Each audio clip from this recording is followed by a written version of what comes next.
யாரோட யாரோட என் காதல் கதை பேச உன் கூட எதை வச்சு நாம் பேச மூச்சு முட்டை பேச்சு முட்டை வார்த்தை தவிக்கும் உன்னை பார்த்ததுமே அத்தனையும் செத்து கிடக்கும் ஒத்த சொல்ல நீயும் சொல்ல கேட்க நினைக்கும் ஆனா உன்னை கண்டா மட்டும் ஏனா பரவரக்கும் பஞ்சாரத்தில் மாட்டி கெட்ட கோழி கொஞ்சா கிடக்குறன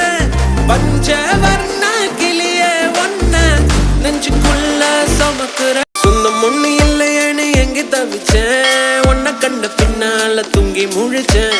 என்னுடைய பேர நீயும் சொல்ல ரசிச்சேன் உன்கிட்ட மட்டும் தாண்டி மெய்யா சிரிச்சேன் உன்னுடைய மனசுக்குள்ள இருப்பத படிக்க தெரியலையே சூசகமா பேசுற வாசகம் எதுவும் புரியலையே